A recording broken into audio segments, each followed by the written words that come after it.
मेरे प्यारे दोस्तों, मैं वैभव एक बार फिर से आप सबका स्वागत करता हूं आपके अपने ऑनलाइन प्लेटफॉर्म पर। आप सभी मेरे भाई बहनों का बहुत बहुत स्वागत है। जल्दी से सारे लोग आ जाइए, फिर आज के सेशन की हम लोग शुरुआत करेंगे और जीके जीएस के कुछ बहुत ही महत्वपूर्ण वाले प्रश्नों को हम लोग करने वाले हैं, जो कि आपके एग्जाम के लिए काफ़ी इंपॉर्टेंट हो सकते हैं। तो जितने मेरे भाई बहन जुड़ते चल रहे हैं, आप लोगों से निवेदन करूँगा, सेशन को लाइक कर दीजिएगा, शेयर कर दीजिएगा, चैनल पर पहली बार होंगे तो सब्सक्राइब कर लीजिएगा। तो चलिए शुरू करेंगे आज की क्लास को। पहला प्रश्न आपके सामने है, राष्ट्रीय ध्वज को कब अपनाया गया है? तो पहले प्रश्न का आंसर करेंगे। जो हमारा राष्ट्रीय ध्वज है, तिरंगा है, इसको कब अपनाया गया? आपसे ये प्रश्न पूछा जा रहा है। बहुत इंपॉर्टेंट प्रश्न है और यहाँ से कई सारे प्रश्न हैं जो आपसे बार बार पिछले कई वर्षों से लगातार प्रश्न पूछे जा रहे हैं। तो उन सभी प्रश्नों पर हम लोग चर्चा करेंगे। देखिए, जो हमारा राष्ट्रीय ध्वज है, तो यहाँ से जो प्रश्न बन रहा है उन सब की हम लोग बात करेंगे जो प्रीवियस ईयर में आपसे पूछे गए प्रश्न है। पहला तो प्रश्न आपसे ये बन जाता है कि जो राष्ट्रीय ध्वज है इसका अनुपात कितना है? तो आप कहोगे 3:2 है। ठीक है, हमारे राष्ट्रीय ध्वज की लंबाई और चौड़ाई का अनुपात अगर आपसे पूछा जाएगा तो आप कहोगे 3:2 है। दूसरी चीज़ अगर हम लोग बात करेंगे तो राष्ट्रीय ध्वज में नीले रंग का एक चक्र है। आपसे रंग तक पूछा गया, ठीक है, रंग भी पूछा गया। तो नीले रंग का हमारे राष्ट्रीय ध्वज में अगर हम लोग बात करेंगे तो नीले रंग का एक चक्र है और इस चक्र में अगर हम लोग बात करेंगे तो 24 तीलियां हैं। ठीक है, क्या आ जाएगा? तो हमारे राष्ट्रीय ध्वज में अगर हम लोग बात करेंगे तो बीच में एक नीले रंग का चक्र है जिसमें 24 तीलियां हैं। राष्ट्रीय ध्वज का जो अनुपात है वो 3:2 है। राष्ट्रीय ध्वज को अगर आपसे पूछा जाए कब स्वीकार किया गया तो आप कहोगे 22 जुलाई 1947 को। हमारे राष्ट्रीय ध्वज को 22 जुलाई 1947 को स्वीकार किया गया है। आंसर क्या आ जाएगा? ऑप्शन संख्या डी आंसर करेंगे। राष्ट्रीय ध्वज हमारा क्या है? तो तिरंगा है। लंबाई चौड़ाई का अनुपात 3:2 है। ठीक है, 22 जुलाई 1947 को स्वीकार किया गया। इसमें एक नीले रंग का चक्र है, ठीक है, जिसमें 24 तीलियां। ऑप्शन संख्या क्या आ जाएगा? तो डी हो जाएगा। ये सारी चीज़ें आपसे पूछी गई हैं, आप इनको ध्यान रखेंगे। आगे बढ़ेंगे। इनमें से कौन सी नदी है जो अरब सागर में गिरती है? तो सिंधु नदी है, गोदावरी नदी है, ब्रह्मपुत्रा नदी है या फिर कृष्णा नदी है? तो क्या आ जाएगा? तो कौन सी नदी है जो अरब सागर में अपना जल गिराती है? देखो, ट्रांस हिमालय के संदर्भ में आप याद रखेंगे, ट्रांस हिमालय कहे या फिर कहे कि कौन कौन सी नदी है जिनका उद्गम भारत के बाहर है। कौन कौन सी ऐसी नदियां हैं जो भारत के बाहर से निकलती हैं, ट्रांस हिमालय से निकलती हैं? तो आपको 3 नदियों का नाम याद रखना है। 3 नदी कौन सी हैं? तो एक तो सिंधु नदी है, दूसरा अगर हम लोग बात करेंगे कौन सी, दूसरा सतलज नदी है, और तीसरा अगर हम लोग बात करेंगे कौन सी, तो तीसरा आपको याद रखना है ब्रह्मपुत्रा नदी है। ठीक है, कौन सा? तो तीसरा अगर हम लोग बात करेंगे ब्रह्मपुत्रा नदी है। ठीक है, तो 3 नदियां हैं, सिंधु नदी, सतलज नदी और ब्रह्मपुत्रा नदी, जो क्या हो रही है, जो ट्रांस हिमालय से या फिर भारत के बाहर से निकल रहे। अब इसमें अगर हम लोग बात करेंगे कौन सी नदी है जो अरब सागर में गिरती है, तो आप आंसर करोगे किसको? सिंधु नदी को आंसर कर दोगे। सिंधु नदी जो है तो ये मानसरोवर झील से निकलती है और अरब सागर में अपना जल गिराती है। इनमें से कौन सा भारत का एक गैर संवैधानिक संस्था बताइएगा? तो कौन सी एक गैर संवैधानिक संस्था है? वित्त आयोग है, राष्ट्रीय आयोग है, राष्ट्रीय मानवाधिकार आयोग है या फिर चुनाव आयोग है? तो क्या हो जाएगा? इस प्रश्न का आंसर करेंगे भाई, क्या हो जाएगा? तो कौन सा एक, अगर हम लोग बात करें तो कौन सा एक गैर संवैधानिक आयोग है? क्या हो जाएगा? कौन सा एक है जो गैर संवैधानिक संस्था है? तो दिए गए विकल्पों में अगर हम लोग बात करेंगे तो हम कंफर्म रूप से कह सकते हैं कि जो मानवाधिकार आयोग है, जो ये मानवाधिकार आयोग है, ये क्या है? तो ये गैर संवैधानिक। यहाँ पर राष्ट्रीय आयोग है, लेकिन यहाँ पर मुझे लगता है कुछ और होना चाहिए था। इस तीसरे विकल्प में अगर हम लोग बात करेंगे तो राष्ट्रीय आयोग के अतिरिक्त कुछ और होना चाहिए था। तो यहाँ तो स्पष्ट नहीं है, लेकिन अगर हम लोग ऑप्शन संख्या बी की बात करेंगे तो ये स्पष्ट है और ये कंफर्म है कि जो राज्य मानवाधिकार आयोग है ये क्या है? तो ये संवैधानिक नहीं बल्कि क्या है? तो गैर संवैधानिक है। ठीक है, ध्यान रखिएगा। राज्य मानवाधिकार आयोग जो है तो ये क्या है? तो ये गैर संवैधानिक। ठीक है, वित्त आयोग की अगर हम लोग बात करेंगे तो वित्त आयोग एक संवैधानिक संस्था है और इसका उल्लेख जो है वो अनुच्छेद 280 में किया गया है और इसका जो गठन है वो कौन करता है? तो जो वित्त आयोग है, वित्त आयोग का गठन कौन करता है? तो आप कहोगे राष्ट्रपति करता है। ठीक है, कौन करता है? तो वित्त आयोग का अगर हम लोग बात करेंगे तो गठन कौन करता है? राष्ट्रपति करता है। ठीक है, याद रखिएगा। ठीक, चुनाव आयोग की बात करेंगे, इलेक्शन कमीशन की बात करेंगे तो इसका उल्लेख संविधान के कहाँ पर? तो भाग 15 में किया गया। ठीक है, निर्वाचन आयोग, चुनाव आयोग की बात करेंगे तो इसका उल्लेख जो है भाग 15 में अनुच्छेद 324 में किया गया। तो ये भी याद रखिएगा। ठीक है, इनमें से कौन सी उड़ीसा की एक पारंपरिक चित्रकारी है? तो वर्ली कला है, सांझी कला है, पट्टचित्र है या फिर मधुबनी है? तो बताइएगा। तो उड़ीसा की एक पारंपरिक कला कौन सी है? इस प्रश्न का आंसर करेंगे। तो उड़ीसा की एक पारंपरिक चित्रकारी कौन सी है? क्या आ जाएगा? वारली कला है, पट्टचित्र है, सांझी है या फिर मधुबनी है? देखो, मधुबनी की हम लोग बात करेंगे तो मधुबनी तो बिहार की है। ठीक है, कहाँ की? तो मधुबनी अगर हम लोग बात करेंगे तो ये बिहार की है। सांझी कला की अगर हम लोग बात करेंगे तो ये यूपी की है। वारली कला की अगर हम लोग बात करेंगे तो ये कहाँ की है? तो ये महाराष्ट्र की है। वारली कला की बात करेंगे कहाँ की? महाराष्ट्र की। आंसर क्या आ जाएगा, ऑप्शन संख्या बी आंसर कर दोगे पट्टचित्र। ठीक है, क्या आ जाएगा, तो पट्टचित्र जो है तो ये कहाँ की, तो ये उड़ीसा की एक पारंपरिक चित्रकला है। ठीक है, ध्यान रखिएगा। उड़ीसा में अगर हम लोग बात करेंगे तो आपको सिमलीपाल और भीतरकनिका नामक 2 वन्यजीव अभ्यारण्य देखने को मिल जाएंगे। ठीक है, कौन से, तो एक तो आपको सिमलीपाल देखने को मिल जाएगा और दूसरा आपको ये कौन सा याद रखना है, भीतरकनिका। तो सिमलीपाल और भीतरकनिका ये दोनों आपको कहाँ पर, उड़ीसा में देखने को मिल जाएंगे। ठीक है, आगे बढ़ेंगे। इनमें से कौन सा आरबीआई का गवर्नर नहीं रहा है, तो बताइएगा क्या आ जाएगा। तो अगर हम लोग बात करें इनमें से कौन आरबीआई का गवर्नर नहीं रहा, तो देखो मनमोहन सिंह भी रहे हैं। ठीक है, मनमोहन सिंह भी आरबीआई के गवर्नर हैं, उर्जित पटेल भी आरबीआई के गवर्नर हैं और रघुराम राजन भी रहे। सुनील अरोड़ा जो है, तो सुनील अरोड़ा जो है तो ये आरबीआई के गवर्नर नहीं रहे हैं। ठीक है, याद रखिएगा। अच्छा, ज़रा आप लोग मुझे कमेंट करके बताइएगा कि आरबीआई के अभी 26वें गवर्नर कौन है। ठीक है, आरबीआई के हम लोग बात करेंगे तो 26वें गवर्नर कौन है, ज़रा ये आप लोग मुझे कमेंट करके बताइएगा। आरबीआई की स्थापना कब हो रही है, तो 1935 में हो रही है, 1 अप्रैल 1935 को स्थापना हो रही है। 1949 में आरबीआई का राष्ट्रीयकरण हो रहा है, आरबीआई को नेशनलाइज्ड किया जा रहा है और आरबीआई जो है ये भारत का क्या है, केंद्रीय बैंक है। इनमें से कौन सा बाणभट्ट के द्वारा लिखी गई पुस्तक है, बताइएगा। तो बाणभट्ट के द्वारा लिखी गई पुस्तक कौन सी है, कादम्बरी है, मेघदूत है, मृच्छकटिकम है या फिर गीत गोविंद है। इनमें से बाणभट्ट के द्वारा कौन सी पुस्तक लिखी गई, इस प्रश्न का आंसर करेंगे, बताइएगा। तो बाणभट्ट के द्वारा लिखी गई पुस्तक कौन सी है, कादम्बरी है, मृच्छकटिकम है, मेघदूतम है या फिर गीत गोविंद। देखो गीत गोविंद की अगर हम लोग बात करेंगे तो गीत गोविंद जो है ये किसकी, तो ये जयदेव की पुस्तक है। ठीक है, किसकी, गीत गोविंद अगर हम लोग बात करेंगे तो जयदेव की पुस्तक है। ठीक है, और ठीक है, और अगर हम लोग बात करें मृच्छकटिकम तो ये किसकी, तो ये शूद्रक की। ठीक है, किसकी, तो ये हो जाएगी शूद्रक की पुस्तक है। मेघदूतम अगर हम लोग बात करेंगे तो ये कालिदास की पुस्तक है। ठीक है, और बाणभट्ट की अगर हम लोग बात करेंगे तो बाणभट्ट की 2 किताबें हैं, एक तो कादम्बरी है और दूसरी कौन सी है, दूसरी हर्षचरित है। बाणभट्ट की 2 किताबें, एक हर्षचरित और एक कादम्बरी है। बाणभट्ट किसके दरबार में रहते थे, तो हर्षवर्धन के दरबार में रहते थे। किसके, तो बाणभट्ट जो है ये हर्षवर्धन के दरबार में रहते थे। बाणभट्ट की आपको 2 किताबें हर्षचरित और कादम्बरी देखने को मिल जाए। ठीक है, चलिए आगे बढ़ेंगे अगले प्रश्न की तरफ। इनमें से पारसी नववर्ष को किस नाम से जानते, बताइएगा। उगादी होगा, नवरोज होगा, पटेटी होगा, पुथांडु हो जाएगा, बताएगा। तो पारसी नववर्ष को किस नाम से जानते हैं, इस प्रश्न का आंसर करिएगा, क्या हो जाएगा। तो पारसी नववर्ष के नाम से किसको जानते हैं, इस प्रश्न का आंसर करेंगे। चलिए जल्दी से बताइएगा क्या हो जाएगा इस प्रश्न का आंसर। पारसी नववर्ष के नाम से किसको जानते हैं, क्या आंसर हो जाएगा, तो आंसर कर देंगे ऑप्शन संख्या बी, नवरोज हो जाएगा। ठीक है, नवरोज जो त्यौहार है ना, उत्सव है ना, इनको याद रखिएगा, पारसी नववर्ष के नाम से जानते हैं, इस बात को याद रखिएगा। ठीक है, चलिए आगे बढ़ेंगे अगले प्रश्न की तरफ। अगले प्रश्न का आंसर करिएगा। उससे पहले एक चीज़ और मैं आप लोगों को बता देता हूँ, जो ये पारसी नवरोज है ना, इनकी शुरुआत जो है अगर हम लोग बात करेंगे दिल्ली सल्तनत में किसने, बलबन ने की थी। ये भी याद रखिएगा, ये भी आप लोगों से पूछा जाए, बहुत ही महत्वपूर्ण है। पारसी नवरोज त्योहारों की शुरुआत दिल्ली सल्तनत में किसने, बलबन ने की थी, याद रखिएगा। वॉर एंड पीस नामक पुस्तक के लेखक कौन है, लियो टॉलस्टॉय हैं, दलाई लामा है, महरूफ राजा हैं या फिर H.G. वेल्स हैं, बताइएगा क्या जाएगा। वॉर एंड पीस नामक पुस्तक के लेखक कौन है, क्या आंसर हो जाएगा, चलिए जल्दी से बताएंगे। तो वॉर एंड पीस नामक पुस्तक के लेखक कौन हो जाएंगे, आंसर कर दोगे लियो टॉलस्टॉय हो जाएंगे। कौन है, लियो टॉलस्टॉय जो है तो ये वॉर एंड पीस नामक पुस्तक के लेखक हैं। आगे बढ़ेंगे। डेविड कार्ड पर कितनी संख्याएं होती हैं, 15 होती है, 16 होती है, 14 होती है, 17 होती है।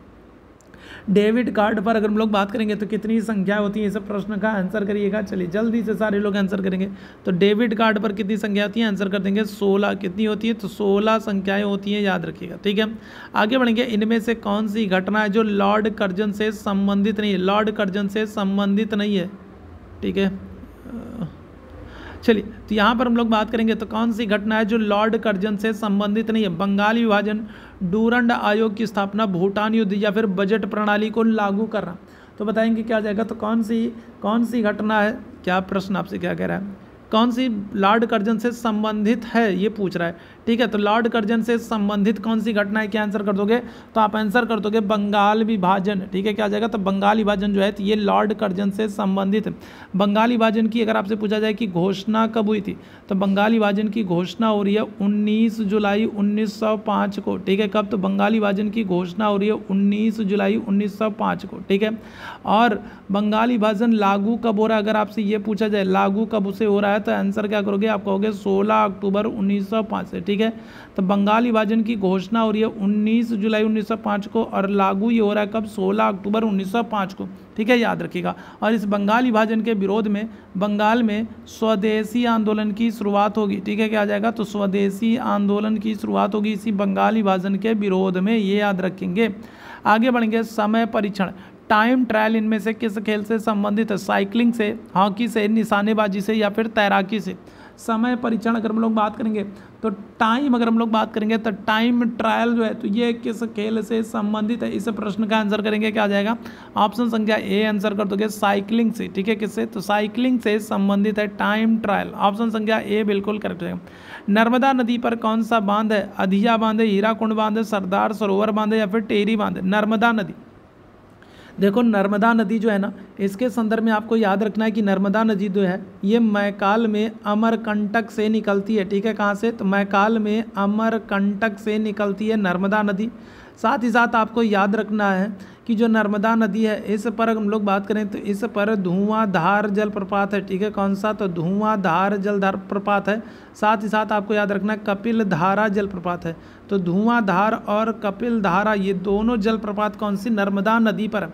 साथ ही साथ आपको याद रखना ये अरब सागर की तरफ बहने वाली दक्षिण भारत की सबसे लंबी नदी है। ठीक है, क्या आ जाएगा, तो ये दक्षिण भारत की सबसे लंबी नदी है। कौन सी दिशा की तरफ बहने वाली, तो दक्षिण भारत की सबसे लंबी नदी है। ठीक है, अरब सागर की तरफ बहने वाली दक्षिण भारत की सबसे लंबी नदी है कौन सी, नर्मदा नदी है, याद रखिएगा। नर्मदा नदी पर कौन सा बांध है, तो सरदार सरोवर बांध है, ऑप्शन संख्या क्या जाएगा, तो सी आंसर कर देंगे। आगे बढ़ेंगे, भारतीय संविधान में कुल कितनी अनुसूचियां हैं, 14 हैं, 12 हैं, 11 हैं, 13। तो देखो पहले अगर हम लोग बात करेंगे तो पहले जो अनुसूचियां थी, पहले अनुसूचियों की संख्या कितनी थी, 8 थी। ठीक है, याद रखिएगा। पहले अगर हम लोग बात करें तो पहले अनुसूचियों की संख्या कितनी थी, आप कहोगे 8 थी। अभी वर्तमान में कितनी अनुसूचियां हैं, तो आंसर कर देंगे 12। ठीक है, कितनी, तो 12 अनुसूचियां। ठीक है, 9वीं अनुसूची जो है उसको क्या हो रहा है, उसको पहले संशोधन से जोड़ा जा रहा है। 10वीं अनुसूची को 52वें संशोधन से जोड़ा जा रहा है। 11वीं अनुसूची को 73वें संशोधन से जोड़ा जा रहा है और 12वीं अनुसूची को 74वें संशोधन से जोड़ा जा रहा है। ये सब आप याद रखिएगा। जनगणना 2011 के अनुसार भारत का जनसंख्या घनत्व क्या है, 2011 की जनगणना के अनुसार हम लोग जनसंख्या घनत्व की बात करें तो सबसे अधिक, अगर आपसे पूछा जाए कि सबसे अधिक जनसंख्या घनत्व कहाँ का था, तो आप कहोगे बिहार का। ठीक है, कहाँ का, तो बिहार का सबसे अधिक जनसंख्या घनत्व था। सबसे कम अगर आपसे पूछा जाए कि सबसे कम जनसंख्या घनत्व कहाँ का था, तो क्या कहोगे, तो आप कहोगे अरुणाचल प्रदेश में। ठीक है, कहाँ पर, तो अरुणाचल प्रदेश में सबसे कम जनसंख्या घनत्व था।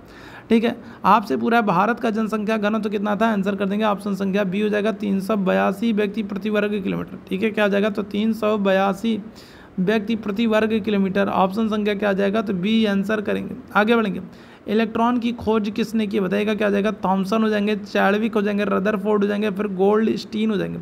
इलेक्ट्रॉन की खोज किसने की है, तो इलेक्ट्रॉन, प्रोटॉन, न्यूट्रॉन, ये सब आपको पता है। इलेक्ट्रॉन की अगर हम लोग बात करेंगे तो क्या हो जाएगा, तो जे टॉमसन या फिर कहोगे थॉमसन ने की है। ठीक है, किसने, तो जे टॉमसन या थॉमसन ने इलेक्ट्रॉन की खोज की है। ठीक है, प्रोटॉन की अगर हम लोग बात करेंगे तो प्रोटॉन की खोज किसने, तो प्रोटॉन की खोज रदरफोर्ड ने की है। ठीक है, और न्यूट्रॉन की अगर हम लोग बात करेंगे तो न्यूट्रॉन की खोज किसने की है, तो चैडविक ने की है, याद रखिएगा। ठीक है, इलेक्ट्रॉन की खोज अगर हम लोग बात करेंगे तो थॉमसन ने की है।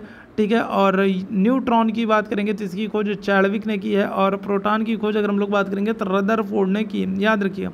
सोलर कुकर को बाहर से किस रंग से रंगा जाता है, हरे रंग से, नीले रंग से, काले रंग से या फिर लाल रंग से। तो जो सोलर कुकर होता है ना उसको, ठीक है, क्या हो जाएगा, तो सूर्य की रोशनी से सोलर कुकर में भोजन को पकाने का काम होता है और सोलर कुकर जो होता है ना उसको बाहर से क्या होता है, काले रंग से रंग दिया जाता है। कारण क्या होता है, क्योंकि काला रंग जो है ना ये सूर्य के प्रकाश का, सूर्य की ऊष्मा का सबसे ज़्यादा अवशोषण करता है। ठीक है, याद रखिएगा।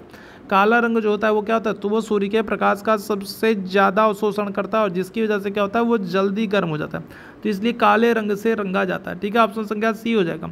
इनमें से किस वंश की स्थापना कुतुबुद्दीन ऐबक ने की है, चेर साम्राज्य की, नंद वंश की, सुंग वंश की या फिर गुलाम वंश की, क्या हो जाएगा, तो कुतुबुद्दीन ऐबक जो है इसके संदर्भ में आपको याद है कि ये क्या हो रहा है, तो ये मोहम्मद गोरी का गुलाम है। ठीक है, किसका, तो ये मोहम्मद गोरी का गुलाम है। ठीक है, मोहम्मद गोरी का गुलाम है और उसकी मृत्यु के बाद जो है तो क्या होता है, तो उसकी मृत्यु के बाद ये लाहौर की गद्दी पर बैठता है और अपने आप को क्या करता है, अपने आप को ठीक है सुल्तान घोषित करता है, ठीक है याद रखिएगा। और किस वंश की स्थापना करेगा, क्योंकि गुलाम है तो क्या हो जाएगा, तो गुलाम वंश की स्थापना करेगा।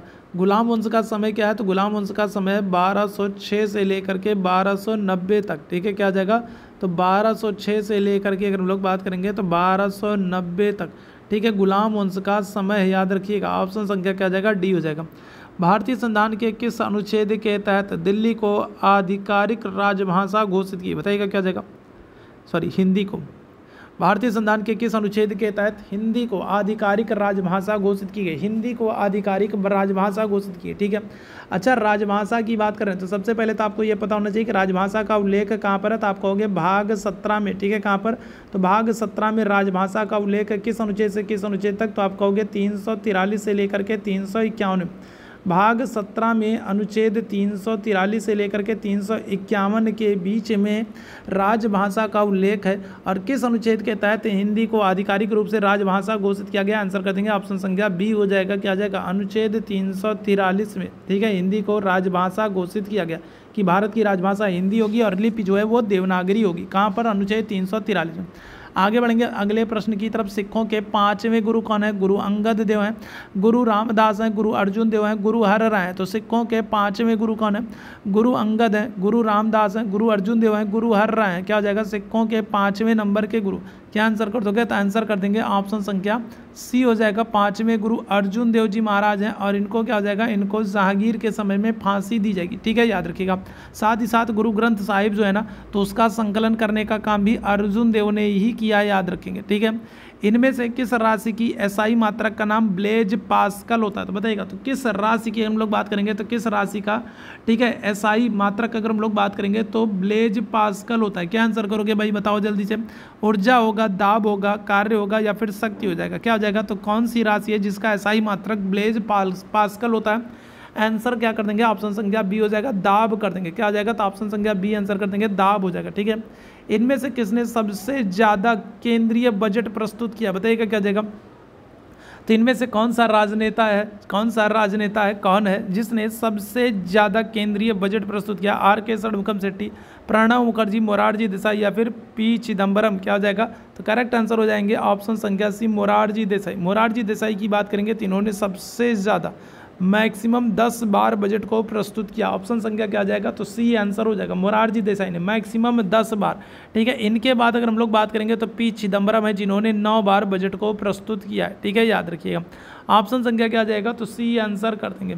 आगे बढ़ेंगे, इनमें से किसकी कोशिका में नाभिक के अलावा डीएनए होता है, बताइएगा क्या आ जाएगा, तो इनमें से कौन है जिसकी कोशिका में अगर हम लोग बात करेंगे तो नाभिक के अलावा डीएनए होता है, साइटोप्लाज्म है, गोल्जी एपेरेटस है, माइटोकॉन्ड्रिया या फिर राइबोसोम।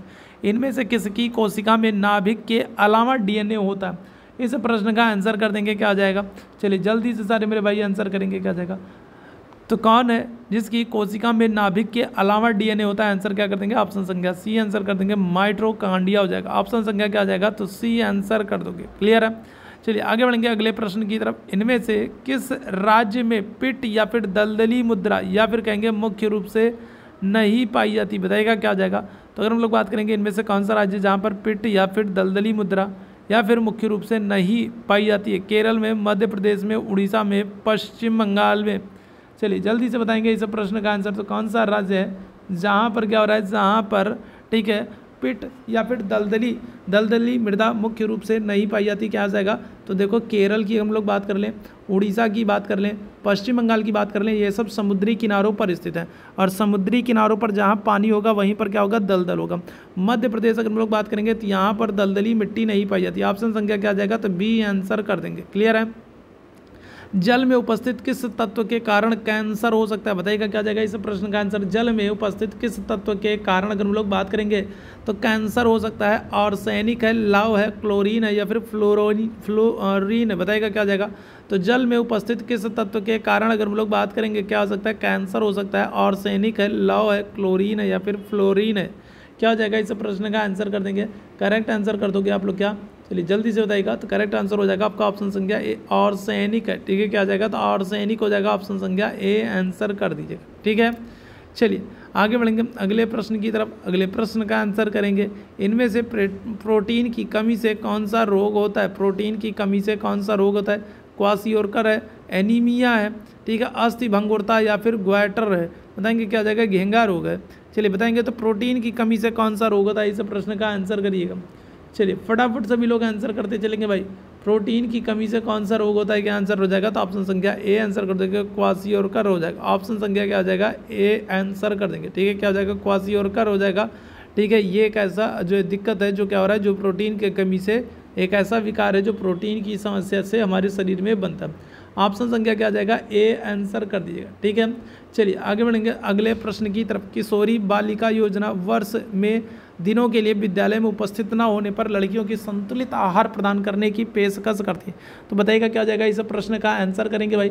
तो सरकार ने किशोरी बालिकाओं के स्वास्थ्य सुधार और जीवन स्तर को ऊपर उठाने के उद्देश्य से किशोरी बालिका योजना की शुरुआत की है। और इसके अंतर्गत अगर हम लोग बात करेंगे तो 11 से 14 वर्ष, ठीक है, क्या आ जाएगा? तो 11 से 14 वर्ष की जो स्कूल न जाने वाली किशोरियों के स्वास्थ्य पर विशेष ध्यान दिया जाएगा, ठीक है, याद रखिएगा। और यहाँ पर जो करेक्ट आंसर हो जाएगा क्या आ जाएगा? ऑप्शन संख्या डी आंसर कर देंगे, 300, ठीक है। क्या आ जाएगा? तो 300 आंसर कर दोगे, ठीक है।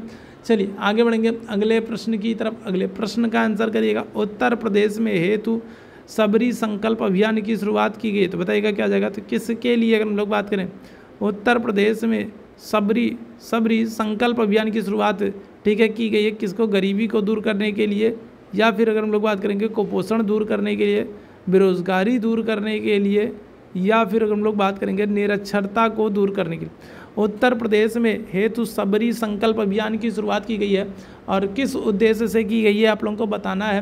क्या आ जाएगा? करेक्ट आंसर कर देंगे, ऑप्शन संख्या बी हो जाएगा, कुपोषण की समस्या को दूर करने के लिए। ऑप्शन संख्या क्या आ जाएगा? तो बी आंसर हो जाएगा, ठीक है। चलिए आगे बढ़ेंगे अगले प्रश्न की तरफ। ईस्ट इंडिया कंपनी के जहाज़ों ने सूरत के पास स्थित स्वाली एस्चुरी में पुर्तगालियों को कब पराजित किया? बताइएगा। तो स्वाली की अगर हम लोग बात करेंगे तो स्वाली का जो युद्ध है, स्वाली का जो ये युद्ध है, ये किसके बीच हो रहा है? ये पुर्तगालियों और, ठीक है, अंग्रेज़ों, ईस्ट इंडिया कंपनी के बीच हो रहा है, ठीक है, याद रखिएगा। स्वाली का जो युद्ध है ये पुर्तगालियों और क्या हो जाएगा? और ईस्ट इंडिया कंपनी के बीच में हो रहा है। आपसे पूछ रहा है किस वर्ष हो रहा है, इस प्रश्न का आंसर करेंगे।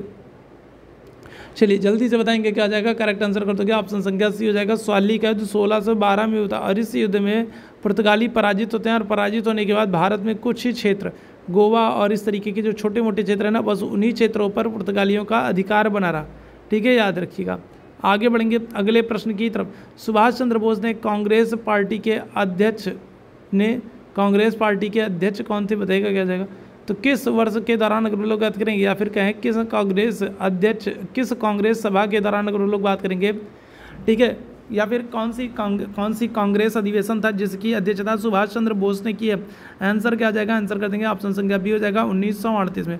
1938 में हरिपुरा अधिवेशन हो रहा है और हरिपुरा अधिवेशन की अध्यक्षता कौन कर रहे हैं? सुभाष चंद्र बोस कर रहे हैं, ठीक है। और इनकी जो बुक है उसका नाम क्या है? तो द इंडियन स्ट्रगल, ठीक है, क्या आ जाएगा? तो द इंडियन स्ट्रगल, ठीक है, क्या आ जाएगा?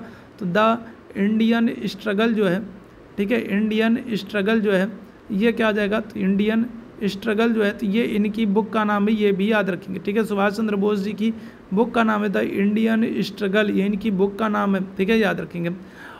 वर्ष में गुरु गोविंद सिंह ने बैसाखी दिवस को आनंदपुर साहिब में सिखों की सामान्य बैठक बुलाई थी तथा खालसा की नींव अगर हम लोग बात करें तो खालसा की नींव जो है वो गुरु गोविंद सिंह जी महाराज ने रखी थी, ठीक है। ये बात तो एक कंफर्म है और यहाँ से भी प्रश्न क्योंकि पूछा जा चुका है कि खालसा पंथ की नींव किसने की, कब की, क्या हो रहा है, ठीक है, 30 तरीके के। तो खालसा पंथ की हम लोग बात करेंगे तो इसकी स्थापना कौन कर रहे हैं? गुरु गोविंद सिंह जी महाराज कर रहे हैं। लेकिन अब बात यह है कि कब कर रहे हैं, तो क्या आंसर करोगे? चलिए जल्दी से बताइएगा क्या ऑर्डर है, बताइएगा जल्दी से क्या हो जाएगा? इस प्रश्न का आंसर करेंगे। खालसा पंथ की स्थापना जो है गुरु गोविंद सिंह जी कर रहे हैं और कब कर रहे हैं तो ये आप लोगों को बताना है। चलिए जल्दी से बताएंगे क्या आ जाएगा? तो आंसर कर देंगे, ऑप्शन संख्या सी हो जाएगा 1699, ठीक है। कब? तो 1699 में गुरु गोविंद सिंह जी जो हैं तो ये सिखों के 10वें और अंतिम गुरु हैं, ठीक है, क्या है? तो सिखों के 10वें और अंतिम गुरु हैं और इन्होंने 1699 में खालसा पंथ की स्थापना की। आगे बढ़ेंगे अगले प्रश्न की तरफ। चिल्का झील ओडिशा राज्य में स्थित भारत की सबसे बड़ी खारे पानी की लैगून झील है, खारे पानी की झील है। खारे पानी की झील के दक्षिणी ओर स्थित है। तो किसके दक्षिणी ओर स्थित है ये बताना है। चिल्का झील जो है तो ये उड़ीसा में है और भारत में खारे पानी की सबसे बड़ी लैगून झील है। तो ये किसके दक्षिण में है? बैतरणी डेल्टा के, ब्राह्मणी डेल्टा के, बुधवलंका डेल्टा के या फिर महानदी डेल्टा के। क्या हो जाएगा? इस प्रश्न का आंसर करेंगे क्या हो जाएगा भाई? तो चिल्का झील जो है ये उड़ीसा राज्य में स्थित भारत की सबसे बड़ी खारे पानी की लैगून झील है और ये महानदी डेल्टा के दक्षिणी ओर स्थित है। ऑप्शन संख्या क्या आ जाएगा? तो डी आंसर कर देंगे। क्या आ जाएगा? ऑप्शन संख्या डी आंसर कर देंगे। आगे बढ़ेंगे। प्राचीन विशाल एकीकृत महाद्वीप सुपर कॉन्टिनेंट पैंजिया का दक्षिणी भाग क्या कहलाता था? देखो अगर हम लोग बात करें, आज हम लोग सारी चीज़ों को एक ही में देख रहे हैं ना। पहले क्या था? आज हम लोग 7 महाद्वीप देख रहे हैं, कुछ छोटे द्वीप देख रहे हैं, कुछ उल्का देख रहे हैं, कुछ जो है इस तरीके से देख रहे हैं ना, द्वीप खाड़ी ये सारी चीज़ें देख रहे हैं, अलग अलग देख रहे हैं। पहले क्या था? पहले ये सारी चीज़ें एक ही में सटी हुई थी, एक ही में थी, ठीक है। तो इसको क्या कहते थे? इसको पैंजिया कहते थे। बाद में क्या हो रहा है? गुरुत्वाकर्षण बल के कारण, थोड़ा सा पृथ्वी की गतियों के कारण, थोड़ा सा पृथ्वी के झुकाव के कारण और बहुत सारे कारण हैं जिनकी वजह से क्या हो रहा है? ये 2 भागों में बट जा रहा है। तो ऊपर वाला जो हिस्सा है, ठीक है, तो वो क्या हो रहा है? तो वो अगर हम लोग बात करेंगे वो कहला रहा है अंकारा लैंड, ठीक है। क्या कह रहा है? अंकारा लैंड कह रहा है, ठीक है। और नीचे वाला जो हिस्सा है वो क्या कह रहा था? तो वो कह रहा है गोंडवाना लैंड, ठीक है। क्या कह रहा है? तो वो कहला रहा है गोंडवाना लैंड, ठीक है। अब आपसे ये पूछ रहा है कि जो ये पैंजिया है तो पैंजिया का दक्षिणी भाग, तो दक्षिणी भाग अगर हम लोग बात करेंगे क्या आ जाएगा? तो आप कहोगे गोंडवाना लैंड। ऑप्शन संख्या क्या आ जाएगा? तो डी आंसर कर देंगे, ठीक है। क्या आ जाएगा? गोंडवाना। मैग्सेसे पुरस्कार से सम्मानित होने वाले पहले भारतीय कौन है? तो मैग्सेसे पुरस्कार अगर हम लोग बात करें, रेमन मैग्सेसे पुरस्कार जो है तो इसके संदर्भ में आपको याद रखना है किसको एशिया का नोबेल कहते हैं, ठीक है। क्या करते हैं? तो रेमन मैग्सेसे पुरस्कार को एशिया का, ठीक है, एशिया का नोबेल पुरस्कार देते हैं, ठीक है, याद रखिएगा। और आपसे अगर पूछा जाए कि मैग्सेसे पुरस्कार पाने वाले पहले भारतीय कौन है तो क्या आंसर करोगे? तो आंसर कर दोगे विनोबा भावे हैं। कब प्राप्त किए थे? 1958 में। 1957 में घोषणा हुई थी और 1958 में इन्होंने, ठीक है, विनोबा भावे जो है तो ये रेमन मैग्सेसे पुरस्कार प्राप्त करते हैं और ऐसा करने वाली ये पहले व्यक्ति बन जाते हैं, याद रखेंगे, ठीक है। क्या जाएंगे? तो ये पहले व्यक्ति बन जाते हैं, ठीक है। ऑप्शन संख्या क्या आ जाएगा? तो सी आंसर हो जाएगा, ठीक। चलिए आगे बढ़ेंगे अगले प्रश्न की तरफ। अगले प्रश्न का आंसर करेंगे। अगले प्रश्न की तरफ चलते हैं। निम्नलिखित युग्मों में से कौन सा सही सुमेलित नहीं है? तो एक तरफ आपको पुरस्कार दिए गए और दूसरी तरफ उनके क्षेत्रों के नाम दिए गए और आपको बताना है कौन सा सुमेलित नहीं है। तो जरा ध्यानपूर्वक देखिएगा और बताइएगा क्या जाएगा। तो कलिंगा पुरस्कार अगर हम लोग बात करेंगे तो विज्ञान की लोकप्रियता के लिए, ये तो बिल्कुल सही है, अभी हम लोगों ने कुछ दिन पहले ही किया था, ठीक है, ठीक है। डेविड कोहेन पुरस्कार अगर हम लोग बात करेंगे तो साहित्य के क्षेत्र में, ठीक है। बोरलॉग की पुरस्कार की बात करेंगे तो कृषि के क्षेत्र में, ठीक है। लेकिन यहाँ पर कह रहा है पुलित्जर पुरस्कार। पुलित्जर पुरस्कार जो होता है ना, ये जो है पत्रकारिता के काम में दिया जाता है, ठीक है। किसमें? तो पत्रकारिता। पुलित्जर पुरस्कार पत्रकारिता के क्षेत्र में दिया जाता है, ना कि धर्म में प्रगति के कार्यक्रम में। ऑप्शन संख्या क्या आ जाएगा? तो बी आंसर करेंगे। पुलित्जर पुरस्कार जो है तो ये क्या हो रहा है? पत्रकारिता के क्षेत्र में दिया जाता है, ठीक है। आगे बढ़ेंगे अगले प्रश्न की तरफ। अगले प्रश्न का आंसर करिएगा, ठीक है। अगले प्रश्न का आंसर करेंगे। निम्नलिखित में से कौन सा विकल्प लघुत्तर, ठीक है, क्या हो जाएगा? कौन सा विकल्प है जो लघुत्तर हिमालय की पर्वत की सबसे लंबी श्रेणी बताएगा? लघुत्तर हिमालय पर्वत की सबसे लंबी श्रेणी आपसे पूछ रहा है, क्या आंसर करेंगे? चलो जल्दी से सारे लोग आंसर करेंगे। धौलाधर है, महाभारत है, पीर पंजाल है या फिर शिवालिक है? क्या हो जाएगा? तो आंसर कर देंगे ऑप्शन संख्या सी हो जाएगा, पीर पंजाल श्रेणी है, ठीक है। क्या हो जाएगा? तो पीर पंजाल श्रेणी जो है ये लघुत्तम हिमालय पर्वत की सबसे लंबी पर्वतमाला। ऑप्शन संख्या क्या आ जाएगा? तो सी आंसर कर देंगे, ठीक है। चलिए आगे बढ़ेंगे अगले प्रश्न की तरफ। पर्यावरण में पौधा घर प्रभाव किसकी वृद्धि के कारण होता है? अगर हम लोग बात करेंगे तो पर्यावरण में जो पौधा घर है, ठीक है, जो पौधा घर प्रभाव है किसकी वृद्धि के कारण होता है? ओजोन है, सल्फर डाइऑक्साइड है, कार्बन डाइऑक्साइड है या फिर कार्बन मोनोऑक्साइड? चलिए इस प्रश्न का आंसर करेंगे भाई, क्या हो जाएगा? तो अगर हम लोग बात करेंगे पर्यावरण में पौधा ग्रह में अगर हम लोग बात करेंगे तो पौधा घर प्रभाव जो है वो किसकी वजह से बढ़ रहा है? तो आंसर कर देंगे क्या? चलिए जल्दी से बताएंगे। तो आंसर कर देंगे आपका ऑप्शन संख्या सी हो जाएगा, कार्बन डाइऑक्साइड हो जाएगा, ठीक है। क्या आ जाएगा? तो आंसर क्या कर देंगे? तो आंसर कर देंगे ऑप्शन संख्या क्या आ जाएगा? तो सी आंसर कर देंगे, कार्बन डाइऑक्साइड की वजह से, ठीक है। क्या आ रहा है? वैश्विक तापमान जो है वो बढ़ता जा रहा है। ऑप्शन संख्या सी आंसर हो जाएगा, ठीक है। चलिए अगले प्रश्न की तरफ चलेंगे। गाय के दूध का रंग थोड़ा पीलापन होता है, कारण क्या है? राइबोफ्लेविन के कारण, कैरोटीन के कारण, ठीक है, राइबोलोस के द्वारा या फिर जैंथोफिल के द्वारा? बताइएगा। तो गाय के दूध की बात करेंगे तो गाय के दूध का रंग जो है वो थोड़ा पीला होता है, क्या हो जाएगा इस प्रश्न का आंसर करेंगे, क्या हो जाएगा करेक्ट आंसर हो जाएगा आपका कैरोटीन के कारण। ऑप्शन संख्या बी आंसर करिएगा। कैरोटीन के कारण गाय का जो दूध होता है वो थोड़ा सा पीला दिखता है। ऑप्शन संख्या बी हो जाएगा। चलिए आगे बढ़ेंगे अगले प्रश्न की तरफ। एक फ्यूज तार में प्रयुक्त, अगर हम लोग बात करें, एक फ्यूज तार में प्रयुक्त रूप से होता है उच्च गलनांक अल्प प्रतिरोध, अल्प गलनांक अल्प प्रतिरोध, अल्प गलनांक उच्च प्रतिरोध, या फिर उच्च गलनांक और उच्च प्रतिरोध। क्या हो जाएगा बताइएगा, इस प्रश्न का आंसर करेंगे। चलो जल्दी से बताएंगे क्या आ जाएगा, इस प्रश्न का आंसर करेंगे। तो करेक्ट आंसर हो जाएगा आपका ऑप्शन संख्या ए हो जाएगा, उच्च गलनांक और अल्प प्रतिरोध। क्या हो जाएगा, तो अगर हम लोग बात करें 38वें प्रश्न की बात करेंगे, क्या आ जाएगा ऑप्शन संख्या ए आंसर करोगे, उच्च गलनांक और अल्प प्रतिरोध इसकी विशेषता होता है। ठीक है, आगे बढ़ेंगे। लाइफ जैकेट का सिद्धांत क्या है? यह डूबते व्यक्ति को ऑक्सीजन प्रदान करती है, या व्यक्ति को उतराता देखने के लिए आयतन में वृद्धि कर देती है, या व्यक्ति को उतराता रखने के लिए उसके आयतन को घटा देती है, या फिर व्यक्ति बेड़े की भांति इस पर बैठ सकता है। क्या हो जाएगा बताइएगा। तो लाइफ जैकेट की अगर हम लोग बात करेंगे, चलिए जल्दी से बताएंगे क्या हो जाएगा। तो लाइफ जैकेट की अगर हम लोग बात करें, यहाँ पर करेक्ट आंसर हो जाएगा ऑप्शन संख्या बी। ठीक है, ये क्या हो रहा है, यह व्यक्ति को उतराता रखने के लिए उसके आयतन में वृद्धि कर देता है। ठीक है, आप देखोगे लाइफ जैकेट पहन करके ना लोग डूबते नहीं हैं। ठीक है, क्या होता है, तो ये चीज़ सही है कि लाइफ जैकेट अगर आप पहने तो कोई व्यक्ति जो है वो क्या होगा, तो वो डूबेगा नहीं, वो ऊपर उतराता हुआ दिखाई पड़ जाएगा। ठीक है, याद रखिएगा। आगे बढ़ेंगे। निम्न में से कौन सा विकल्प जो है, कौन सा विकल्प जो है वो, निम्न में से कौन सा विकल्प है जो पश्चिमी घाट का सर्वोच्च शिखर है? तो पश्चिमी घाट का सर्वोच्च शिखर पूछे या दक्षिण भारत का सर्वोच्च शिखर पूछे, आपका आंसर एक ही होगा, और वो क्या होगा, तो वो होगा एनाईमुडी। ठीक है, क्या आ जाएगा, तो अगर हम लोग बात करें तो दक्षिण भारत में आपको, ठीक है, दक्षिण भारत में अगर हम लोग बात करेंगे तो पश्चिमी घाट की जो सबसे ऊंची चोटी देखने को मिलेगी वो कौन सी है, तो आप कहोगे एनाईमुडी, जो कि अन्नामलाई श्रेणी पर है। ठीक है, कौन सी, तो एनाईमुडी है, जो कि क्या हो जाएगा, अन्नामलाई श्रेणी पर देखने को मिल जाएगी। ठीक है, चलिए आगे बढ़ेंगे। किस वर्ष में संविधान का संशोधन सर्वप्रथम किया गया? तो पहला संविधान संशोधन हुआ है, और पहला संविधान संशोधन जो हुआ है वो कब हुआ है, तो वो 1951 में हुआ। ठीक है, कब हुआ है, तो पहला संविधान संशोधन 1951 में हुआ है। ठीक है, ध्यान रखिएगा। और जो ये क्या नाम, तो पहला संशोधन जो है वो 1951 में हुआ है, और इस पहले संशोधन के द्वारा याद रखेंगे संविधान में क्या किया गया, तो भाग 9 को जोड़ा गया है, और अनुसूची अगर हम लोग बात करेंगे तो अनुसूची किसको, तो अनुसूची 11 को जोड़ा गया। ठीक है, क्या हो रहा है, तो भाग 9 को और अनुसूची, एक मिनट क्या हो रहा भाई, देखो गड़बड़ हो रहा। अगर हम लोग बात करेंगे क्या हो रहा है भाई, देखो क्या आपसे कह रहा है, आपसे कह रहा है कि पहला संविधान संशोधन जो है ना, आपसे कह रहा है पहला संविधान संशोधन जो है, तो भाग 9 कहाँ मेरा दिमाग है, मेरे दिमाग में पंचायती राज व्यवस्था चल रहा है। ठीक है, अगर हम लोग बात करेंगे, आपसे क्या कह रहा है, आपसे कह रहा है किस वर्ष में संविधान का संशोधन सबसे पहले हुआ?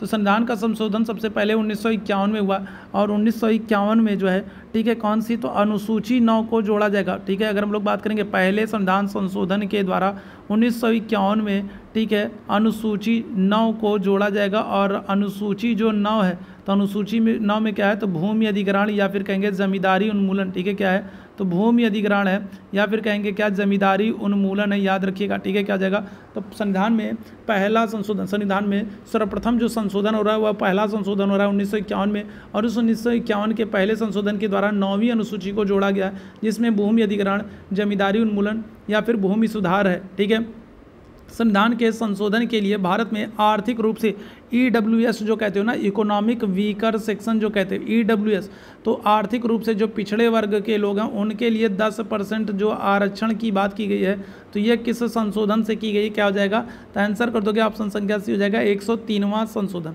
101वां संशोधन में तो GST है। 102वां में अगर हम लोग बात करेंगे तो पिछड़ा वर्ग आयोग को संवैधानिक दर्जा दिया गया। ठीक है, क्या किया गया, पिछड़ा वर्ग आयोग को संवैधानिक दर्जा दिया गया।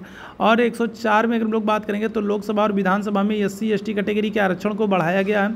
साथ ही साथ जो एंग्लो इंडियन है, जो आंग्ल भारतीय हैं, उनके मनोनयन को समाप्त किया गया। तो ये 2 चीज़ें की गई। तो ये सारे आप संशोधन याद रखेंगे। पश्चिम बंगाल में रानीगंज किसके लिए प्रसिद्ध है? पेट्रोलियम के लिए, कोयले के लिए, एल्युमिनियम के लिए, यूरेनियम के लिए। पश्चिम बंगाल में अगर हम लोग बात करेंगे तो रानीगंज किसके लिए विख्यात है? पश्चिम बंगाल में अगर हम लोग बात करेंगे रानीगंज किसके लिए विख्यात है, क्या आ जाएगा, आंसर कर दोगे कोयले के लिए। ठीक है, किसके लिए, तो रानीगंज अगर हम लोग बात करेंगे तो ये कोयला बहुतायत क्षेत्र, याद रखिएगा। ऑप्शन संख्या बी आंसर कर देंगे। भारत के निम्न में से वह कौन सा स्थान है वन्य जीव अभ्यारण्य है जहां गैंडों के संरक्षण के लिए परियोजना। तो गैंडों के संरक्षण के लिए हम जानते हैं क्या हो जाएगा, तो गैंडों के संरक्षण के लिए यहाँ पर हम लोग बात करें बांदीपुर है, पेरियार है, काजीरंगा गिर है। तो जब भी गैंडों की बात आती है तो हमारे दिमाग में सबसे पहले काजीरंगा आता है, एक सींग वाले गैंडों के लिए जो फेमस है। कहाँ पर है ये, तो ये असम में है। कहाँ पर है, तो ये असम में एक सींग वाले गैंडों के लिए प्रसिद्ध है काजीरंगा। ठीक है, आगे बढ़ेंगे। सविनय अवज्ञा आंदोलन का मुख्य उद्देश्य क्या था? अगस्त कथन के विरुद्ध, गोलमेज सम्मेलन के विरुद्ध, विंस्टन चर्चिल के प्रतिक्रियावादी उपागम के विरुद्ध, या फिर नमक कर के विरुद्ध। तो सविनय अवज्ञा आंदोलन जो है तो ये 12 मार्च 1930 को शुरू हो रहा है और इसका मुख्य उद्देश्य क्या है, तो नमक कानून को तोड़ना है। ठीक है, क्या है, तो नमक कानून को तोड़ना। ऑप्शन संख्या क्या जाएगा, तो डी हो जाएगा। ठीक है, क्या जाएगा, तो ऑप्शन संख्या क्या हो जाएगा, तो डी आंसर कर दोगे। नमक कर के विरुद्ध 12 मार्च 1930 को सविनय अवज्ञा आंदोलन शुरू हो रहा है और गांधी जी क्या करेंगे, नमक बना करके नमक कानून को तोड़ने का काम कर रहे हैं। ठीक भाई बात। चलिए आगे बढ़ेंगे अगले प्रश्न की तरफ। अगला जो प्रश्न है, उत्तर प्रदेश एवं बिहार का बारिश के मौसम का एक लोकप्रिय मनोरंजन बताएगा। तो कौन सा एक नृत्य है, कौन सा एक उत्सव है जो उत्तर प्रदेश और बिहार में होता है, कौन सा एक उत्सव है जो उत्तर प्रदेश और बिहार में होता है, ये आप लोगों से पूछा जा रहा है। बताएंगे क्या जाएगा, आंसर कर दोगे। ऑप्शन संख्या सी हो जाएगा, स्वांग है। ठीक है, कौन सा है, तो स्वांग है जो उत्तर प्रदेश और बिहार में बारिश के मौसम का एक लोकप्रिय मनोरंजन है। क्या हो जाएगा, स्वांग हो जाएगा, याद रखिएगा। ठीक है, आगे बढ़ेंगे। अगर हम लोग बात करें तो हरदल, ठीक है, एक मिनट रुको भाई। ठीक है, चलिए, तो हरदौल कथा विशेष रूप से लोकगीत है जो उत्तर प्रदेश एवं मध्य प्रदेश में फैले हुए हैं। बताइएगा क्या हो जाएगा, मिर्जापुर, बुंदेलखंड, अवध या फिर ब्रज। हरदौल कथा विशेष रूप से किसके लोकगीत हैं जो कि उत्तर प्रदेश एवं मध्य प्रदेश में फैले हुए हैं। इस प्रश्न का आंसर कर देंगे, क्या जाएगा, चलिए जल्दी से बताएंगे क्या जाएगा। तो आंसर कर दोगे, ऑप्शन संख्या बी हो जाएगा, बुंदेली। ठीक है, क्या जाएगा, बुंदेलखंड। क्या जाएगा, बुंदेलखंड। ठीक है, उत्तर प्रदेश राज्य की पारंपरिक अर्ध ऐतिहासिक कहानियाँ एवं गाथा, गीत, नृत्य, नाटक बताइएगा। घूमर है, स्वांग है, कालबेलिया है या फिर पुलिकली है। तो क्या हो जाएगा, इस प्रश्न का आंसर करेंगे भाई। चलो जल्दी से बताओ क्या हो जाएगा। तो क्या हो जाएगा, तभी हम लोगों ने उत्तर प्रदेश बिहार के संदर्भ में बात की थी ना, क्या हो जाएगा, स्वांग हो जाएगा। ठीक है, घूमर तो अगर हम लोग बात करेंगे तो ये राजस्थान हो जाएगा। कालबेलिया अगर हम लोग बात करेंगे तो ये भी आपका राजस्थान हो जाएगा। ठीक है, किसी राजनीतिक दल को राष्ट्रीय दल के रूप में मान्यता दी जा सकती, कब दी जा सकती भाई, ये आपसे पूछा जा रहा है। बताएंगे क्या जाएगा, तो किसी भी राष्ट्रीय किसी भी राजनीतिक दल को राष्ट्रीय दल, ठीक है, राष्ट्रीय पार्टी के रूप में मान्यता कब दी जा सकती है। क्या हो जाएगा, इस प्रश्न का आंसर, कब किसी पार्टी को राष्ट्रीय पार्टी घोषित किया जा सकता है। क्या हो जाएगा, जब उसके 4 या अधिक राज्यों में क्या हो जाए, राजनीतिक दल के रूप में मान्यता दे दी है। जब किसी राजनीतिक पार्टी को 4 या फिर उससे अधिक राज्यों में क्या हो जाए, तो राजनीतिक दल के रूप में मान्यता दे दी जाए तो वो क्या हो जाती है, तो वो राष्ट्रीय पार्टी के रूप में जानी जाने लगती है। याद रखेंगे। कौन सा मूल अधिकार भारतीय संविधान में नागरिकों को नहीं दिया गया है, इस प्रश्न का आंसर करेंगे। कौन सा मूल अधिकार है जो भारतीय संविधान में नागरिकों को नहीं प्रदान किया गया है, तो देश के किसी भी भाग में बसने का अधिकार, लिंग समानता का अधिकार, शोषण के विरुद्ध अधिकार, सूचना का अधिकार। तो क्या आ जाएगा, तो आंसर कर देंगे हम लोग ऑप्शन संख्या, सूचना का अधिकार, राइट टू इन्फॉर्मेशन। तो राइट टू इन्फॉर्मेशन जो है तो ये 2005 में आया है, सूचना का अधिकार 2005 में आया है और ये नागरिकों को नहीं दिया गया, ये मूल अधिकार नहीं है। याद रखेंगे। ठीक है, क्या आ जाएगा, तो ये मूल अधिकार नहीं है। ठीक है, निम्नलिखित में से कौन सा मूल अधिकार भारतीय संविधान में नागरिकों को नहीं दिया गया है। ठीक है, मूल अधिकार नागरिकों को, हाँ बिल्कुल। तो अगर हम लोग बात करेंगे कौन सा संविधान में नागरिकों को मूल अधिकार नहीं दिया गया, तो सूचना का अधिकार जो है ये मूल अधिकार नहीं है। आगे बढ़ेंगे, हिंदी के प्रश्नों को हम लोग अब करेंगे। आपसे कह रहा है बिल्ली छत से कूद पड़ी, तो इसमें अगर हम लोग बात करेंगे कौन सा कारक है, बताइएगा क्या जाएगा, तो बिल्ली जो है वो छत पर से कूद पड़ी, तो इसमें क्या हो जाएगा बताइएगा। तो अगर हम लोग बात करेंगे क्या जाएगा, चलिए जल्दी से बताइएगा क्या जाएगा। तो अधिकरण है, कर्म है, संप्रदान है, अपादान है। क्या जाएगा, तो बिल्ली छत पर से क्या हो गई, तो छत पर से कूद पड़ी। तो यहाँ पर हम लोग बात करेंगे क्या जाएगा, तो आंसर कर दोगे अपादान हो जाएगा। ठीक है, क्या हो जाएगा, अपादान कारक हो जाएगा। छत से कूद रही है ना, छत से कूद रही, तो क्या हो जाएगा, अपादान। आगे बढ़ेंगे, अनुस्वार किसका कार्य करता है, विसर्ग का, चंद्र बिंदु का, पंचम वर्ण का, स्वर का। बताएंगे क्या हो जाएगा, अनुस्वार किसका कार्य करता है। अनुस्वार किसका कार्य करता है, क्या आ जाएगा, तो आंसर कर देंगे ऑप्शन संख्या सी हो जाएगा पंचम वर्ण का। ठीक है, किसका, तो पंचम वर्ण का, ऑप्शन संख्या सी हो जाएगा। आगे बढ़ेंगे, गुरुजी मेरा स्वीकार करें, क्या हो जाएगा भाई, अभिनंदन, स्वागत, अभिवादन, अभिमान, क्या हो जाएगा, तो गुरुजी मेरा स्वीकार करें, क्या करें, मेरा स्वागत स्वीकार करें, मेरा अभिनंदन स्वीकार करें, मेरा अभिवादन स्वीकार करें, या मेरा अभिमान स्वीकार करें, क्या हो जाएगा, इस प्रश्न का आंसर करेंगे तो हो जाएगा ऑप्शन संख्या सी आंसर करेंगे, गुरुजी मेरा अभिवादन स्वीकार करें, क्या करें, अभिवादन स्वीकार करें। सब कोई सर्वनाम में किस प्रकार का उदाहरण है, निश्चयवाचक, अनिश्चयवाचक, निजवाचक, स्वयं संयुक्त सर्वनाम, बताइएगा क्या हो जाएगा। सब कोई अगर हम लोग बात करें तो सब कोई क्या हो जाएगा, तो ये किस प्रकार का उदाहरण क्या हो जाएगा, तो आंसर कर देंगे ऑप्शन संख्या डी हो जाएगा संयुक्त सर्वनाम। ठीक है, क्या हो जाएगा, सब कोई अगर हम लोग बात करेंगे क्या हो जाएगा, हर कोई, सब कोई अगर हम लोग बात करेंगे संयुक्त सर्वनाम। ठीक है, आमरण में कौन सा समास है, तत्पुरुष है, अव्ययी भाव है, द्वंद्व है, द्विगु है, बताएंगे क्या हो जाएगा। आमरण में अगर हम लोग बात करेंगे, चलिए जल्दी से बताइएगा क्या हो जाएगा। आमरण में तो आपको पता है ना, जिस सामासिक शब्द में प्रथम पद जो है अव्यय हो, तो वहाँ पर क्या हो रहा है, वहाँ पर अव्ययी भाव हो जाएगा आमरण। ठीक है, क्या है, तो ये अव्ययी भाव का समास का उदाहरण, ऑप्शन संख्या बी हो जाएगा। आगे बढ़ेंगे, कूलन में, केलिन में, कछारन में, कुंजन में, क्यारिन में, कलित, कलीन, किलंकत है, तो बताइएगा इस वाक्य में, इस पंक्ति में कौन सा अलंकार है, क्या आ जाएगा, तो इसमें कौन सा अलंकार है, कूलन में, केली में, कछारन में, कुंजन में, क्यारिन में, कलित, कलीन, किलंकत है, तो बताइएगा क्या आ जाएगा, तो इसमें कौन सा अलंकार है, तो आंसर कर देंगे अनुप्रास अलंकार है। एक ही शब्द, एक ही वर्ण की जब क्या हो, जब एक ही वर्ण की बार बार या फिर कई बार पुनरावृत्ति हो तो वहाँ पर क्या होता है, तो अनुप्रास अलंकार होता है। ठीक है, याद रखिएगा।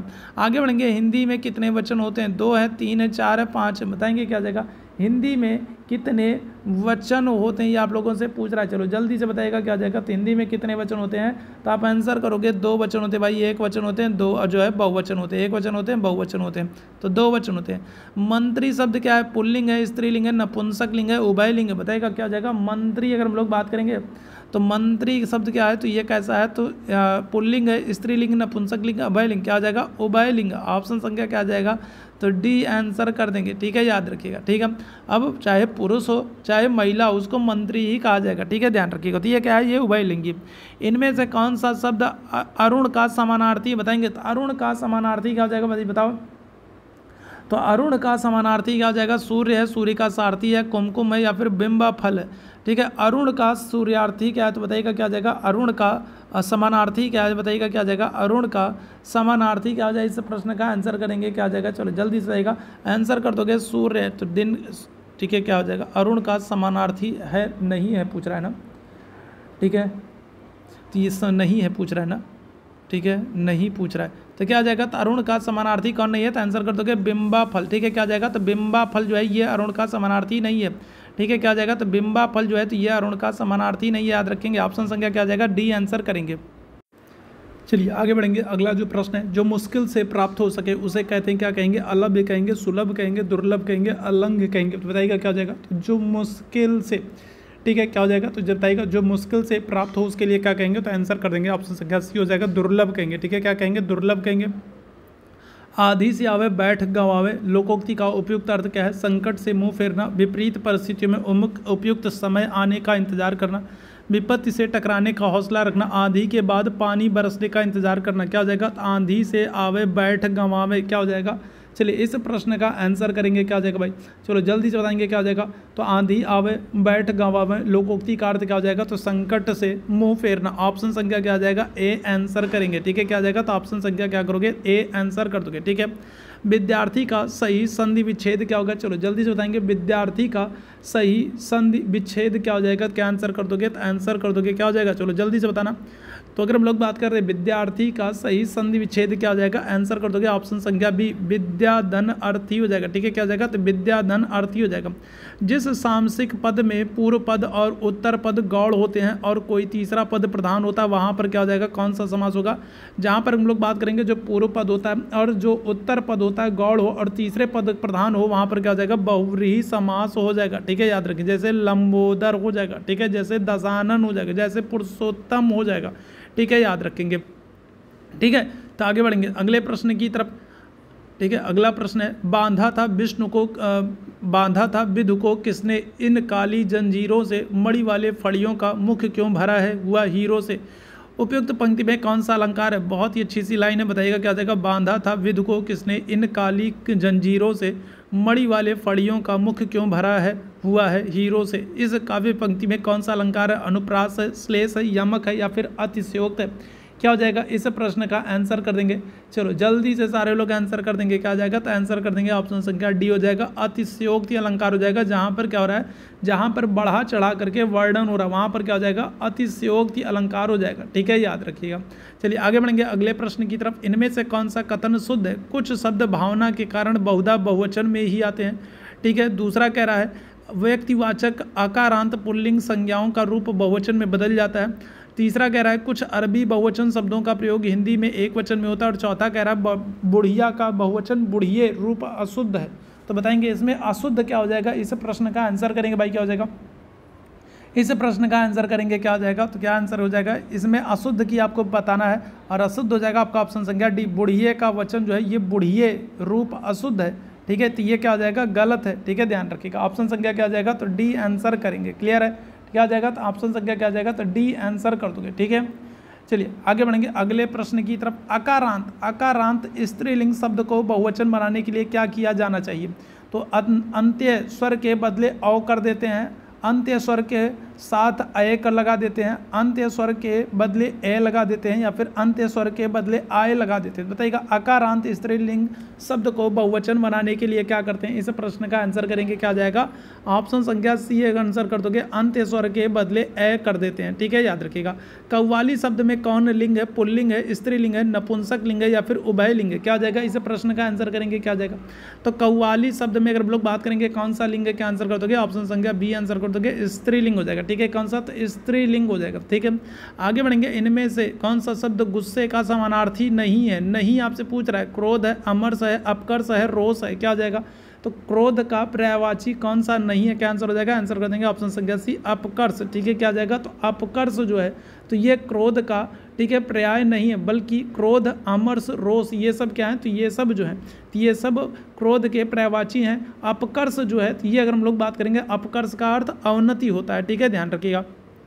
जिसके पास घर ना हो उसके लिए अगर हम लोग बात करेंगे, एक शब्द क्या है? गृह है, अनिकेत है, अभिषेक है, अकिंचन है। क्या हो जाएगा? तो जिसके पास घर ना हो उसके लिए अगर हम लोग बात करेंगे, क्या आंसर कर दोगे? तो ऑप्शन संख्या बी हो जाएगा, अनिकेत हो जाएगा। ठीक है, क्या हो जाएगा? अनिकेत हो जाएगा। ठीक है, निम्न में से कौन सा शब्द तद्भव नहीं है? उपज, तद्भव, उपला, उबाल। क्या हो जाएगा? इस प्रश्न का आंसर करेंगे। कौन सा तद्भव शब्द निम्नलिखित में से अगर हम लोग बात करेंगे तद्भव शब्द नहीं है? तो क्या हो जाएगा? बताइएगा। उपज है, उपला है, उबाल है, तद्भव है। क्या हो जाएगा?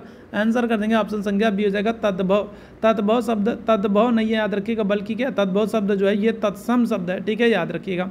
ठीक, आगे बढ़ेंगे। इनमें से कौन सा शब्द तत्सम नहीं है? धृष्ट, पृष्ठ, पानिप, पंख। बताएंगे कहाँ से जाएगा? कौन सा तत्सम नहीं है? तो धृष्ट नहीं है, पृष्ठ नहीं है, पानिप नहीं है, पंख नहीं है। क्या हो जाएगा?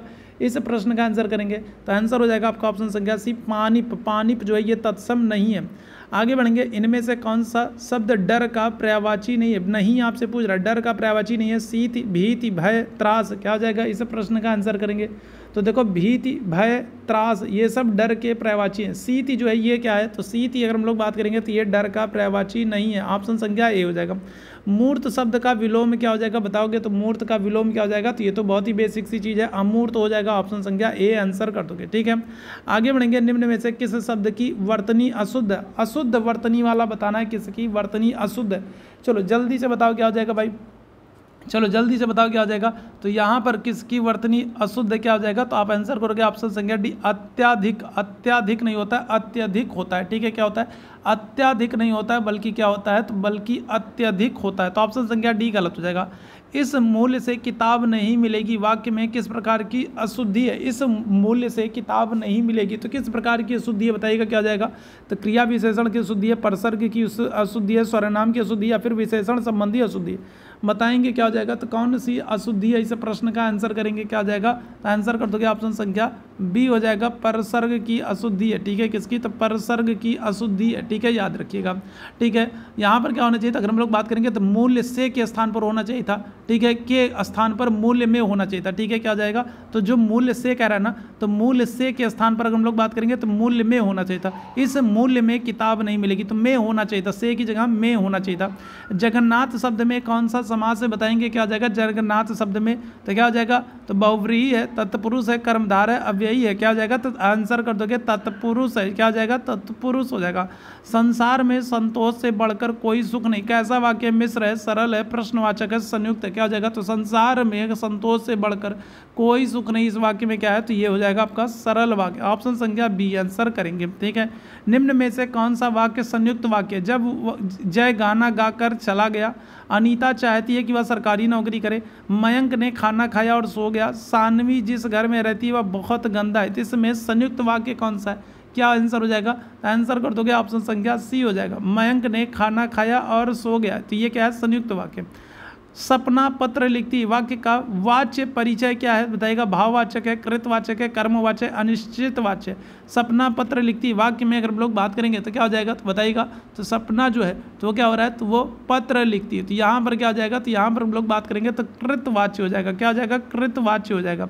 ठीक है, कौन सा शब्द अशुद्ध वर्तनी का परिचय, बताइएगा कौन सा शब्द जो है अशुद्ध है, यह बताना है। अप्रत्याशित, कौन सा शब्द शुद्ध वर्तनी वाला है, कौन सा शब्द है जो शुद्ध वर्तनी वाला है, इसको आप लोगों को बताना है, क्या हो जाएगा, कौन सा शब्द शुद्ध वर्तनी वाला, आंसर कर दोगे ऑप्शन संख्या डी हो जाएगा, अप्रत्याशित हो जाएगा। ठीक है, क्या हो जाएगा, अप्रत्याशित हो जाएगा। ठीक है, आगे बढ़ेंगे, कौन सा शब्द यौगिक शब्द है, जलज है, पीताम्बर है, छायादार है, विज्ञान है, बताएंगे क्या हो जाएगा, तो कौन सा शब्द है जो क्या है, तो कौन सा शब्द है जो क्या है, जो यौगिक है, तो क्या आंसर कर दोगे, तो आंसर कर दोगे ऑप्शन संख्या सी हो जाएगा, छायादार। ठीक है, क्या हो जाएगा, तो छायादार, ऑप्शन संख्या सी क्या हो जाएगा, छायादार यौगिक शब्द है।